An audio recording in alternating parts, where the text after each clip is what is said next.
my mid-20s, my ass was just like, hey girl, hey, we're here for you. And I was like, what kind of party is this?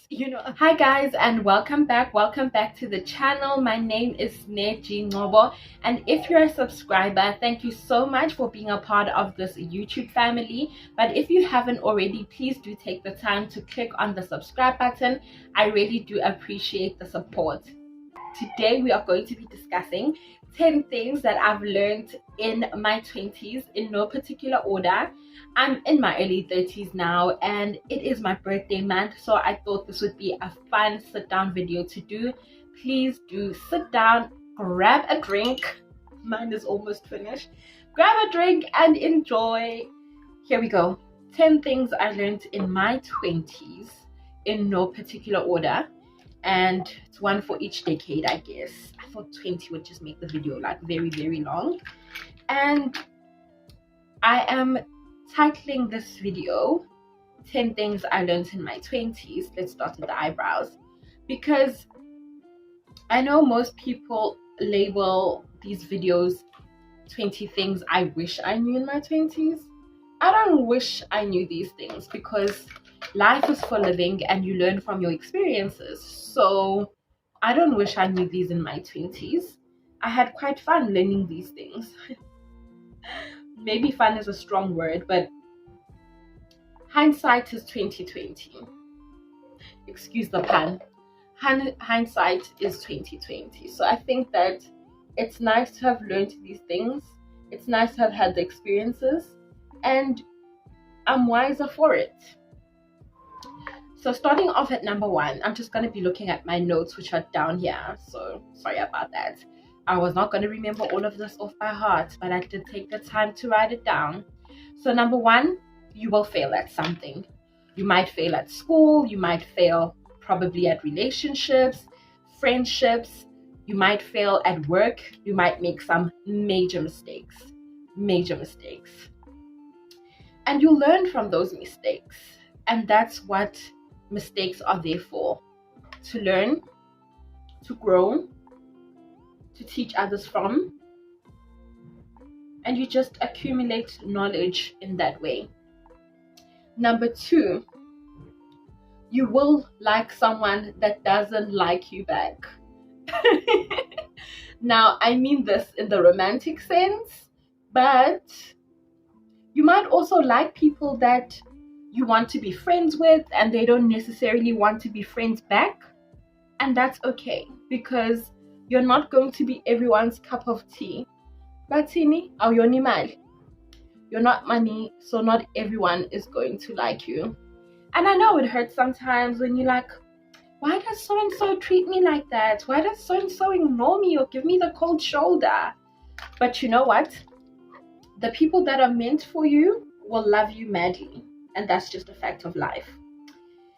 And number 3, some career advice, especially for melanated people, especially for Black youth in South Africa. Internships can be a scam. Not all of them are, but some of them are a scam. Some of them just want cheap labor, and they're not going to teach you anything new. They're going to use and abuse you. And it's sad, but true. And with the unemployment rate in South Africa, sometimes you just take what's being offered, which is sad. But internships are a scam, because sometimes when you look at your counterparts that come from families that are, you see them getting jobs straight out of varsity, and they're entry-level jobs, and they don't need to like start from the bottom.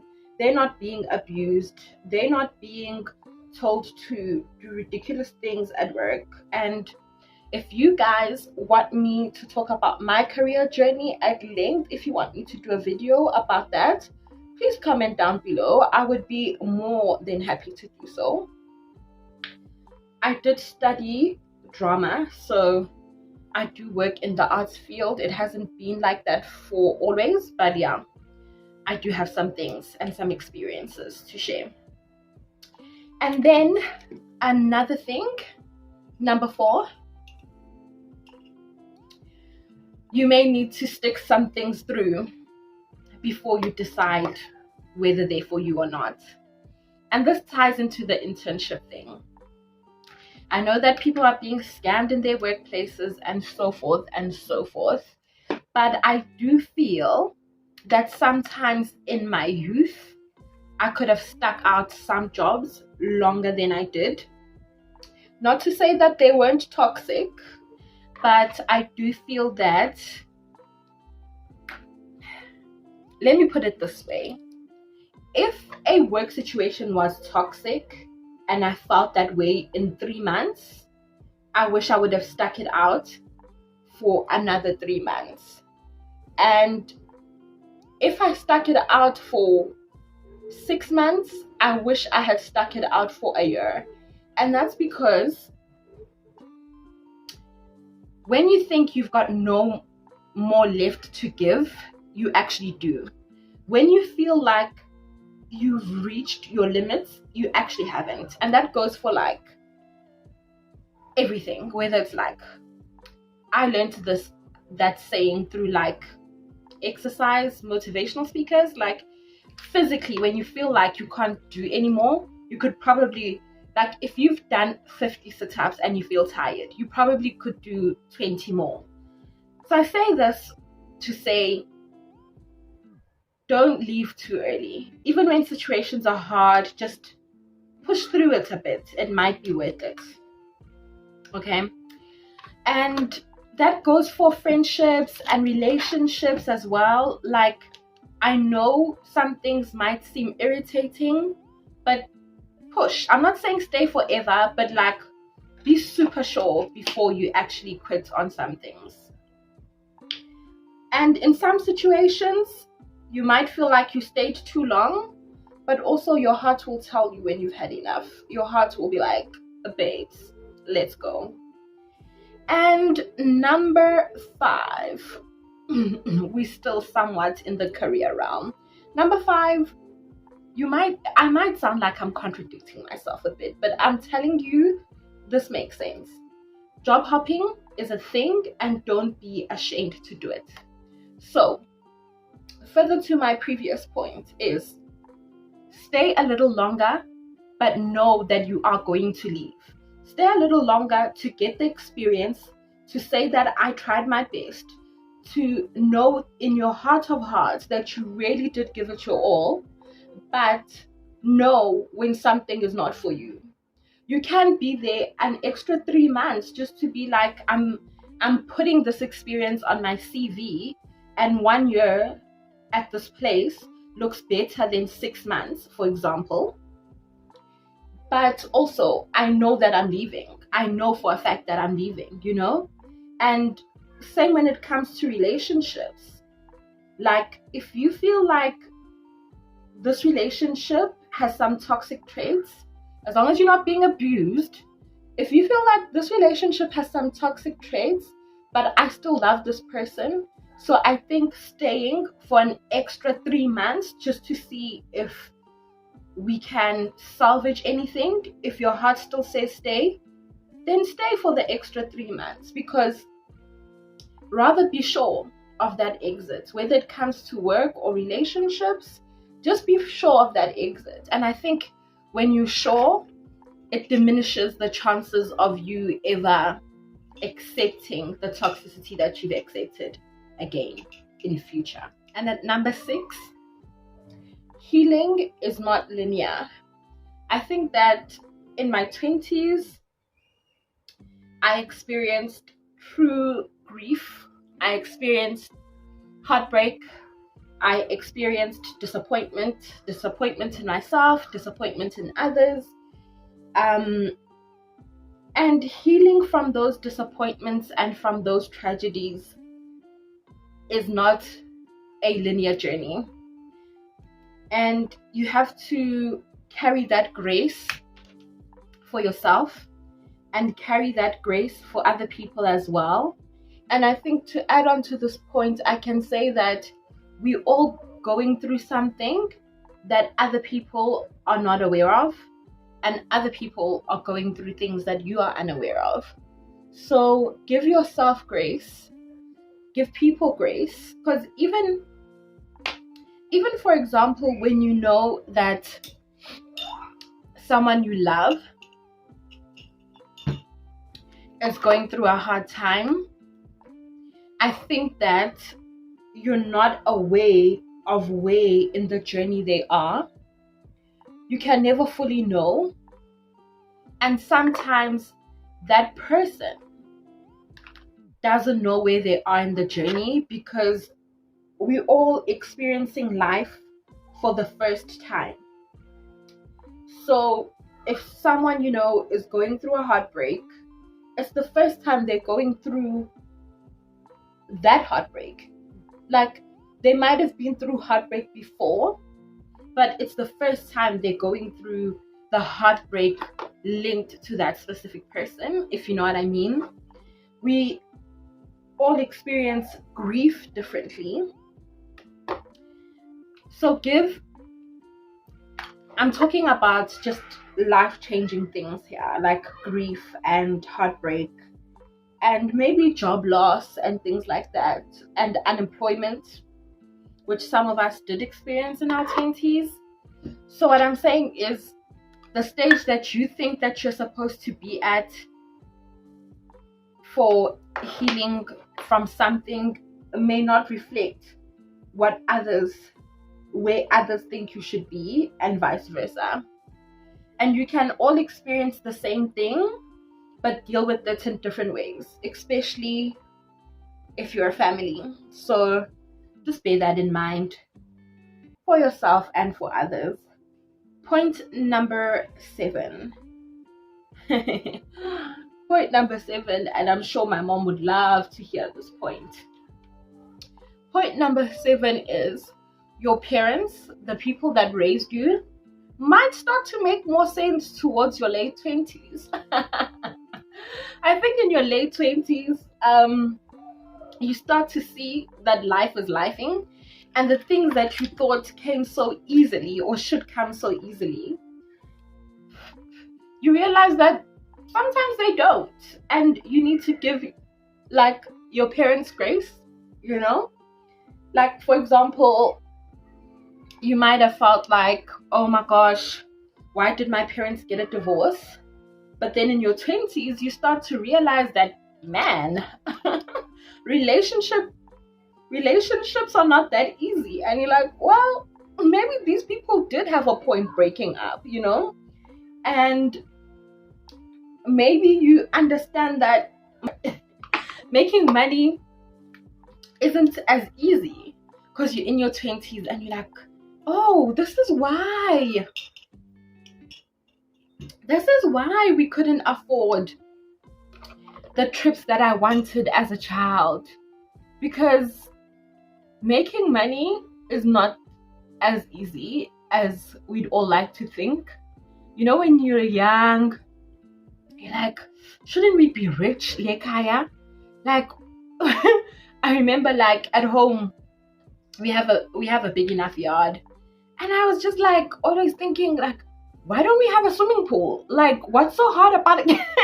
I love swimming, so I was always like, why don't we have a swimming pool? What's so hard about having a swimming pool, you know?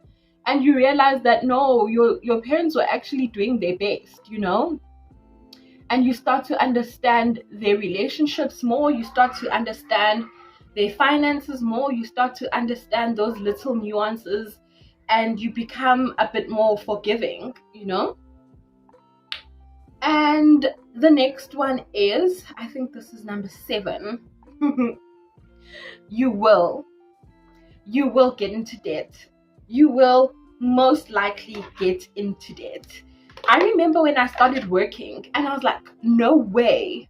I was like, no way am I going to get into debt. Like, why would I get into debt? And then, like, for some reason, maybe these shops contact you for a store clothing account, and you're like, maybe I could get some new clothes. And like, you get these wisecrack ideas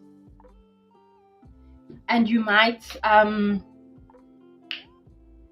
you get these wisecrack ideas. Oh, this is a bit too much. You get these wisecrack ideas and you decide, oh my gosh, maybe I could just get a loan and sort this out. And the way and the reasons that different people get into debt, our reasons differ, but I feel like some way, somehow, or you might want a car before you could like actually afford it, but I feel like some way, somehow, we do kind of manage to get ourselves into some kind of debt through overspending. And I know this is not just me. I know like some people that thought they would never, not me. Why would I do that? And they did. I'm one of those people, guys. I'm trying contouring and I think it's working out. Do you see this line? Oh my god. Yeah, so getting into debt is something that I thought I would never do, but I mean, it ended up happening for a bunch of reasons, and it's hard getting out of debt, but I guess it's a rite of passage. It's one of those lessons that you learn about money, what to do and what not to do and so forth, and I guess it just had to happen, you know? And then the next point is, don't be too hard on your body. Like, don't be too hard on your body. You know when they say you look at old pictures of yourself when you thought you were fat, and then you realize that you were actually skinny. Like, I thought I was fat like most of my early 20s. Most of my early 20s, I thought, girl, you is overweight. But looking at those pictures now, I'd kill to have that body bag. Like, I would, guys, I would kill to have that body bag. But, you know, it is what it is. And also, something no one told me about is second puberty. So I experienced a second puberty at 25. Most people do. And for some, it's more like prominent. The changes are more obvious than others. But I will say for me, the things that I attributed to my second puberty was my face. Like, I feel like my face just got a bit slimmer and longer. Like, I've always had a chubby face, and it still is to some extent, but I feel like my feminine features, like, I became more adult looking, but like, it was really nice. And I never had like an ass, guys. Like, in my teens and in my early 20s, I never had an ass or like proper hips, you know, I can say that.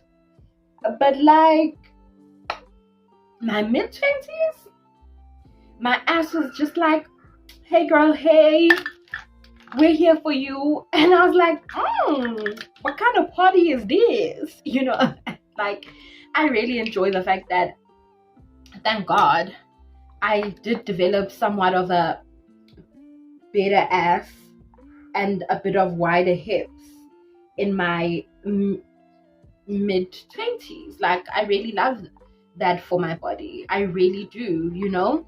And I feel like my boobs did grow a little bit. I'm not a boob person. Like, if they didn't grow at all, I still would be fine with it. But like, thank you for the boobs. I don't mind the size, but I'm not a boob person. So like, basically the moral of that story is, before you go too hard on your body and be like, oh my gosh, I've got no hips, oh my gosh, I've got such skinny thighs, or I have no boobs. That's why they say, like, even if you want to get cosmetic surgery, you should probably wait. Like, you should probably wait until after you're 25 before trying to get cosmetic surgery, because your body still might change. I really don't know what lipstick to do with this look, because like the eyes are quite bright, and I'm actually thinking I must add a bit of glitter. Like, I want to shoot something for TikTok, so I'm thinking I must just go a bit more dramatic on the eyes still. So I'm going to put some of this copper glitter. I'm just gonna pack it on into the middle of the eye, and then we will discuss the last point on this non-ordered top 10 of things I learned in my 20s. So let me just finish my eye off. So I've done my lips as well, and this is like overall a very bold look. I don't think I'd go out looking like this, but as I said, I do want to shoot something for TikTok. I might end up putting it up, I might not, but I wanted something that said Beyonce. Anyway, do follow me on TikTok if you don't already. But to wrap up, my number 10 on 10 things that I learned in my 20s is definitely, it's all happening for your good. God's timing is perfect if you believe in God. And I think something that resonates with me that people always say is that we are all just souls having a human experience. We give this life so much weight, but we all are doing it for the first time. So if you don't have it figured out by 25 or by 30, who's to judge you? And I feel like now that I'm in my early 30s and I'm reimagining my life, because so much has changed from when I was in my 20s to now, and I feel like I have so much catching up to do in terms of my career, in terms of relationships. I mean, I thought I'd be married by now. I thought I would have a kid by now. I thought I'd have a house by now. Definitely before I went to varsity, I thought by the time I'm 30, all of these things are going to be sorted, but it turns out not. And I feel like I'm learning a great deal about accepting and trusting the process, and knowing that God's timing is always right, and that everything that you experience prepares you for the next step. There are jobs that I've done where I felt like I'm being abused, and I felt like I'm not learning enough, and I felt like there's not enough room for growth. But there's lessons in the waiting, there's lessons in the struggle. Hopefully we don't struggle forever. I'm ready for my re-up. I'm ready for the success. I'm ready for the breakthrough. I'm ready for the marriage. I'm ready for the kids.